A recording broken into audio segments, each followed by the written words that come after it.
Who is the lover? Allah. Who is Ar-Rahman? Allah. Who is Al-Mannan? La ilaha illallah, Muhammadur Rasulullah. Muhammad is the messenger, to Allah is our return. La ilaha illallah, Muhammadur Rasulullah. Muhammad is the messenger, to Allah is our return. La ilaha illallah, Muhammadur Rasulullah. لا إله إلا الله محمد رسول الله.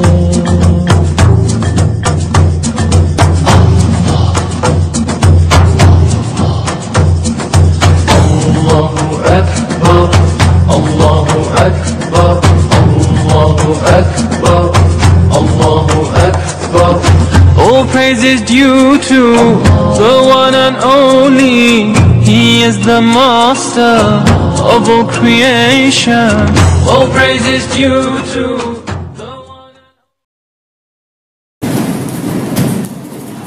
السلام علیکم ناظرین،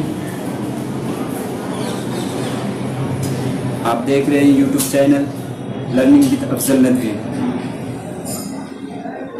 اس channel کا مقصد دینی، علمی اور تاریخی معلومات سے لوگوں کو واقف کرانا ہے۔ ناظرین اکرام، آج میں آپ لوگوں سے جس ٹاپک پہ گفتگو کرنے جا رہا ہوں وہ ٹاپک ہے حالات حاضرہ۔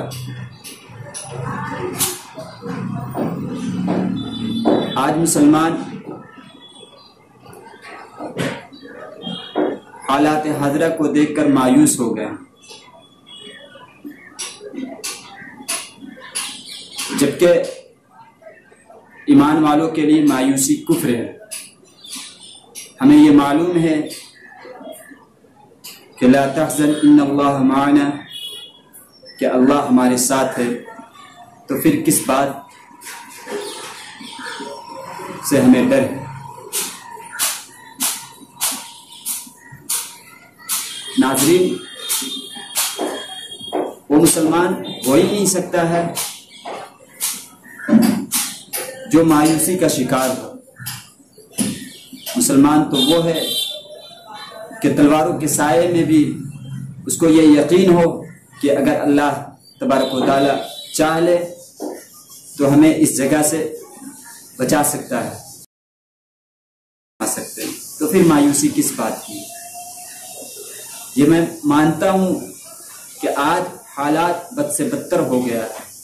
ہندوستان ہی نہیں بلکہ پوری دنیا میں مسلمانوں کے ساتھ بربریت کا گھنونا کھیل کھیلا جا رہا ہے، لیکن ہمیں مایوس ہونے کی ضرورت نہیں ہے۔ یہ کھیل آج سے نہیں چل رہا ہے، یہ صدیوں پرانا کھیل ہے۔ ہمیشہ اسلام کے دشمنوں نے اسلام سے مقابلہ کیا ہے اور تمام دشمنوں نے مل کر اسلام کو تکلیفیں پہنچائی، لیکن ہمیشہ کامیابی مسلمانوں کو ملی، ہمیشہ فتح مسلمانوں کو ملی۔ بس ہمیں صبر کرنے کی ضرورت ہے اور حکمت عملی کی ضرورت ہے۔ ہمیں تدابیر کرنے کی ضرورت ہے کہ اس دور میں، اس پرفتن دور میں، اس حالات میں ہم کس طرح سے دشمنوں سے مقابلہ کریں، کس طرح سے ہمیں اسلام کی حفاظت کرنی ہے، کس طرح سے ہمیں مسلمانوں کی تہذیب و ثقافت کو باقی رکھنا ہے، کس طرح اس کی ضرورت ہے۔ اگر ہم حکمت عملی پہ عمل کریں گے اور ان تدابیر کو اختیار کریں گے تو انشاءاللہ پھر سے ہم کامیاب ہوں گے اور پھر سے ہماری حکمرانی ہوگی۔ میں آپ کو بتاتا چلوں، سامراجی حکومتوں نے عثمانی حکومت کو نیست و نابود کرنا چاہا تو اس وقت پوری دنیا سے مسلمانوں نے ان کی مدد کی، اسی طرح ہندوستان والوں نے بھی مدد کی، لیکن ان میں ایک واقعہ ایسا ہے جو ہمارے لیے سبق آموز ہے۔ ایک غریب ماں جس کے پاس کچھ نہیں تھا دینے کے لیے کہ میں اسلام کے نام پر، مسلمانی حکومت کی حفاظت کے نام پر میں اپنی طرف سے کچھ مال و دولت دوں، ان کے پاس کوئی ایسی چیز نہیں تھی، ان کے پاس کوئی ایسی دولت نہیں تھی جو وہ دے سکتی تھی، تو انہوں نے اپنی 9 مہینے کی بچی کو اسلامی حکومت کو بچانے کے لیے اسے بیچ دیا اور اس پیسے کو حکومت کے بچانے کے لیے دے دیا۔ تو ہمیں اس بات سے سبق سیکھنا چاہیے۔ آج آپ سے یہ نہیں کہا جا رہا ہے کہ آپ اپنے بچوں کو فروخت کیجیے اور اسلام کی حفاظت کیجیے۔ آپ سے یہ نہیں کہا جا رہا ہے کہ آپ اپنی جان کی قربانی دیجیے اور اسلام کی حفاظت کیجیے۔ اگر ضرورت پڑے جان کی قربانی دینے کی تو ہم دیں گے، اس سے بالکل پیچھے نہیں ہٹیں گے، لیکن آپ سے یہ نہیں کہا جا رہا، بلکہ آپ سے کہا یہ جا رہا ہے کہ آپ حکمت عملی اختیار کیجیے، آپ تدابیر کو اختیار کیجیے، جس سے ہم اس پریشانی سے نکل سکتے ہیں، اس سے نجات پا سکتے ہیں۔ حکمت عملی کیا ہے؟ سب سے پہلی چیز تو یہ ہے کہ ہم آج اللہ کو بھول گئے ہیں، اللہ کے احکامات کو ہم اپنی زندگی سے نکال چکے ہیں، جس کی وجہ سے اللہ تعالیٰ نے ہم پر یہ عذاب کی شکل میں مسلط کر دیا۔ تو سب سے پہلی چیز تو یہ ہے کہ ہم اللہ کو خوب یاد کریں، ہم ان تمام فرائض کو انجام دیں جس کو اللہ تبارک و تعالیٰ نے ہمیں حکم دیا۔ دوسری چیز یہ ہے کہ آج ہمیں اتحاد و اتفاق کی بات ہونی چاہیے۔ آج ہمیں ایک دوسرے سے کاندھے ملا کر چلنا چاہیے، چاہے وہ سنی ہو یا بریلوی ہو، دیوبندی ہو یا اہل حدیث ہو، یا پھر جماعت اسلامی سے تعلق رکھنے والے ہو، ہمیں ایک کندھے سے کندھے ملا کر چلنا چاہیے۔ دوسری چیز، ہمیں تعلیم پر فوکس کرنا چاہیے کہ ہم اپنے بچوں کو تعلیم پر فوکس کریں گے تو یہ ہمارے بچے آگے جا کر کامیاب ہوں گے۔ اور تعلیم پہ فوکس کرنے سے پہلے سب سے پہلے یہ سوچنا ہمیں ضروری ہے کہ پہلے ہم بچے کو مسلمان بنائیں۔ آج ہم تعلیم پر فوکس دے رہے ہیں، لیکن ہم اپنے بچوں کو دینی تعلیم سے وابستہ نہیں کر رہے ہیں، پہلے مسلمان نہیں بنا رہے ہیں، پہلے ہم دنیا دار بنا رہے ہیں۔ تو اس بات کا بالکل خیال کیجئے، بالکل خیال رکھیے کہ آپ پہلے اپنے بچے کو مسلمان بنائیں، پھر اس کے بعد دنیا دار بنائیں، دنیا کی تعلیم کے لیے بھیجیں، تاکہ جب وہ دنیا سے مقابلہ کرے تو ارتداد کی شکار نہ ہو۔ جب انہیں اسلام کے خلاف ورغلایا جائے تو وہ اس کا ڈٹ کر مقابلہ کرے اور ان کا دلیلوں کے ساتھ جواب دے سکے۔ یہ کب ہوگا؟ جب ہم اپنے بچوں کو مسلمان بنائیں گے، اور مسلمان بنانے کے لیے دینی تعلیم ضروری ہے۔ دینی تعلیم جب تک ہمارے بچوں کے اندر نہیں ہوگی تب تک ہمارے بچے اسلام و عقائد پر پختگی سے عمل نہیں کر سکتے ہیں۔ اس لیے اپنے بچوں کو دینی تعلیم ضرور دیں، پہلے مسلمان بنائیں پھر کچھ اور بنائیں۔ آپ کو کسی چیز سے روکا نہیں جاتا ہے۔ آپ اپنے بچے کو انجینئر بنائیں، ڈاکٹر بنائیں، یا بزنس مین بنائیں، یا جو دل چاہے آپ بنائیں، لیکن سب سے پہلے آپ اپنے بچوں کو مسلمان بنائیں۔ آپ کا بچہ مسلمان ہوگا تو پھر انشاءاللہ دنیا بھی اس کی اچھی ہوگی اور آخرت بھی اچھی ہوگی، اور ہم اپنے کلچر کی حفاظت کر سکتے ہیں۔ آنے والی نسل جو ہے، جو نئی چیز کو دیکھ رہے ہیں، وہ اس کی طرف راغب ہو رہے ہیں۔ جب تک ہمارے بچوں کے اندر دینی تعلیم نہیں ہوگی تب تک وہ اس چیز سے دور نہیں ہوں گے۔ ہمیں نئی چیز کو اختیار کرنا ہے، لیکن انہی چیزوں کو اختیار کرنا ہے جو ہمارے لیے مفید ہے، جو ہمارے لیے فائدہ مند ہے۔ جو نقصان ہے، جو نقصان دہ چیز ہے، ہمیں اس کو اختیار نہیں کرنا ہے، چاہے ہم 21ویں صدی میں ہو، چاہے 22ویں صدی میں ہو، چاہے 50ویں صدی میں ہو۔ ہم انہی چیزوں کو اختیار کریں گے جو ہمارے لیے مفید ہو۔ جو ہمارے لیے مفید نہیں ہوگا ہم اسے اختیار نہیں کریں گے۔ جس کی اسلام اجازت نہیں دیتی ہے ہم اسے اختیار نہیں کریں گے، چاہے وہ جتنا ہی کارآمد چیز ہو۔ اسلام اگر اس چیز کی اجازت دیتی ہے تو ہم بالکل کریں گے، اس سے ہمیں کوئی نہیں روک سکتا ہے۔ لیکن اگر اسلام اس چیز سے ہمیں روکتا نہیں ہے تو ہم اس چیز کو کریں گے۔ تو پہلے اپنے بچوں کو مسلمان بنائیں، اس کے بعد پھر دنیاوی تعلیم کے لیے خوب آراستہ و پیراستہ کرائیں، اس کے لیے خوب حکمت عملی تدابیر اختیار کریں، خوب کاندھے سے کاندھے ملا کر چلیں۔ آج ضرورت اس بات کی ہے کہ ہم اپنے اخلاق و عادات کو سنواریں، اپنے اخلاق و عادات کو سنواریں۔ آج ہمارا اخلاق بالکل بگڑ چکا ہے، آج ہم مسلمان کہلانے کے لائق نہیں ہیں۔ آج ہم کسی سے ملتے ہیں خواہ وہ میں اپنا سگا بھائی کیوں نہیں ہے، ہم ان سے محبت سے نہیں ملتے ہیں بلکہ نفرت و عداوت سے ملتے ہیں۔ اس چیز میں تبدیلی آنی چاہیے۔ آج ہم کہتے ہیں مسلمان ہیں لیکن ہم اپنے بھائی سے ملتے ہیں تو ان سے نفرت کرتے ہیں، ان کو تکلیفیں پہنچاتے ہیں۔ تو اس چیز کو اپنے اندر تبدیل کیجیے، اپنے اندر سے تبدیل کیجیے۔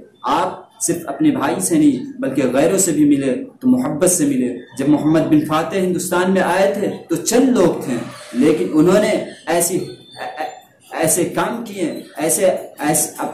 ایسے عمل کیے جس کی وجہ سے لوگ ان کو چاہنے لگے، ان کو اپنا رہنما ماننے لگے، ان کو اپنا حکمراں ماننے لگے۔ کیوں؟ کیونکہ ان کے اخلاق اچھے تھے، ان کے اخلاق کو دیکھ کر یہ ان کے قریب گئے۔ آج ہمارے اخلاق بگڑ گئے ہیں جس کی وجہ سے آج غیر ہم سے دور ہو رہے ہیں، آج وہ ہم سے نفرت کرنے لگے ہیں۔ ہم ان سے ملتے ہیں تو ان سے عداوت کرتے ہیں، ان کو تکلیف پہنچاتے ہیں، ان سے لڑتے جھگڑتے ہیں، گالی گلوچ کرتے ہیں، ہم ہر وہ چیز کرتے ہیں جو ان کے اندر تھی۔ تو پھر ہم میں اور ان میں کیا فرق رہ گیا؟ ہمیں تو نبی پاک صلی اللہ علیہ وسلم نے سکھایا ہے کہ کوئی گالی دے تو تم ان کو دعا دو، کوئی مارے تو تم صبر کرو، کوئی تکلیف میں ہو تو اس کی مدد کرو۔ آج ہم یہ کرتے ہیں؟ نہیں کرتے ہیں، جس کی وجہ سے آج ہم سے دور ہو رہے ہیں لوگ۔ کل تک لوگ ہم سے ہر چیزوں کے لیے مشورہ کرنے آتے تھے، ہر چیز کے لیے پوچھنے آتے تھے، کل تک ہمیں وہ حکمراں مانتے تھے، لیکن آج وہ ہمیں وہ حکمراں کیوں نہیں مان رہے؟ بس یہی وجہ ہے کہ آج ہم دوسروں کی طرح زندگی گزارنے لگے ہیں، آج ہم آشائش و آرام کی زندگی گزارنے لگے ہیں، آج ہم لوگوں کو تکلیفیں دینے لگے ہیں جس کی وجہ سے وہ ہم سے دور ہو۔ آپ ان سے قریب جائیں، ان سے محبت سے پیش آئیں، ان سے ملے جلے، ان کی شادی میں جائیں، ان کی تکلیفوں میں جائیں، ان کی مدد کریں، جہاں تک ہو سکتا ہے آپ اپنی طرف سے ان کی مدد کریں۔ یہ ہمارا اخلاق ہے، پڑوسیوں کا حق ہے، رشتہ داروں کا حق ہے، یہ ہم کہاں کر رہے ہیں؟ پھر ہمارے ساتھ یہ معاملہ نہیں ہوگا تو پھر کیا ہوگا؟ ناظرین کرام، میں آپ کا زیادہ وقت لینا نہیں چاہتا ہوں، اس لیے میں آپ کو پوائنٹ بائی پوائنٹ نوٹ کرواتا ہوں۔ انشاءاللہ اس چیز پر اگر ہم اپنی زندگی کو گزاریں گے تو انشاءاللہ ایک دن آئے گا کہ انشاءاللہ ہم پھر سے کامیاب ہوں گے۔ سب سے پہلی چیز تو ہم اپنے اندر وہ چیز پیدا کریں جس چیز کو اللہ تعالیٰ نے حکم دیا، یعنی ہم اللہ کی عبادت خوب کریں۔ ہم آج اللہ کی عبادتیں نہیں کر رہے ہیں، ہم نماز نہیں پڑھ رہے ہیں، ہم روزہ نہیں رکھ رہے ہیں، ہم زکوٰۃ ادا نہیں کر رہے ہیں، ہم اور دیگر فرائض کو ادا نہیں کر رہے ہیں، تو بھلا اللہ ہم سے خوش کیسے ہوں گے؟ اللہ ہم سے ناراض ہوں گے۔ تو اس لیے اس چیز کو اختیار کیجیے۔ دوسری چیز، ہم اپنے بچوں کو پہلے مسلمان بنائیں، اپنے بچیوں کو پہلے مسلمان بنائیں، پھر اسکول، کالج، یونیورسٹی بھیجیں، اس کے بعد دنیاوی تعلیم حاصل کریں، بزنس مین بنائیں، ڈاکٹر بنائیں، جو چیز بنانا ہے آپ بنائیں، خوب پیسے کمائیں، لیکن سب سے پہلے مسلمان بنائیں۔ تیسری چیز، ہم اپنے اندر اتحاد و اتفاق پیدا کریں، ہم کاندھے سے کاندھے ملا کر چلیں، ایک دوسرے سے مل کر چلیں۔ ہمارے اندر یہ صفت پیدا نہیں ہونا چاہیے کہ وہ بریلوی ہے، وہ دیوبندی ہے، وہ اہل حدیث ہے، وہ جماعت اسلامی سے تعلق رکھنے والے ہیں، اس لیے اس سے ہمیں عداوت کرنی ہے۔ نہیں، بلکہ وہ مسلمان ہیں، وہ محمد رسول اللہ صلی اللہ علیہ وسلم کے ماننے والے ہیں، وہ اللہ کے اوپر ایمان رکھتے ہیں، وہ اللہ کی عبادت کرتے ہیں، وہ ہمارے بھائی ہیں، ہم ان سے مل کر رہیں گے۔ چوتھی چیز، ہم اپنے اخلاق کو سنواریں۔ ہم اپنے اخلاق کو سنوار لیں گے تو انشاءاللہ ہم سے لوگ قریب ہوں گے، جو آج ہم سے دور ہو رہے ہیں وہ قریب پھر سے آ جائیں گے، پھر ہماری اطاعت قبول کریں گے، پھر وہ ہماری رہنمائی میں وہ چلنے کے لیے تیار ہو جائیں گے۔ تو ہم اپنے اخلاق کو سنواریں، اپنے بھائیوں کے ساتھ، اپنے رشتہ داروں کے ساتھ، اپنے پڑوسیوں کے ساتھ، غیروں کے ساتھ، سارے لوگوں کے ساتھ ہم اپنے اخلاق کو درست کریں۔ آخری اور پانچویں چیز یہ ہے، علماء سے ربط رکھیں۔ ہم علماء سے ربط رکھیں، علماء سے جڑ کر رہیں، علماء سے مشورہ لیتے رہیں، ہم علماء کی قدر کریں، ان کی عزت کریں، ان سے پوچھیں، اس کے بعد اپنی زندگی کو اس پر گزارنے کی کوشش کریں۔ اگر ہم ان 5 چیزوں پر عمل کریں گے تو انشاءاللہ پھر سے وہ زمانہ لوٹ آئے گا جس میں ہم جی رہے تھے، جس میں امن و امان کی زندگی تھی، جس میں ہر طرف سکون تھا، جس میں ہر طرف انصاف ہی انصاف تھا، جہاں کوئی بد اخلاقی نہیں، جہاں کوئی نا انصافی نہیں، جہاں کوئی دشمنی نہیں، جہاں کوئی عداوت نہیں۔ تو انشاءاللہ ہم کریں گے السلام علیکم ناظرین، آپ دیکھ رہے تھے یوٹیوب چینل لرننگ ود افضل ندوی۔ اگر آپ کو یہ ویڈیو پسند آئی ہو تو پلیز اس ویڈیو کو لائک کریں اور شیئر کریں۔ خدا حافظ۔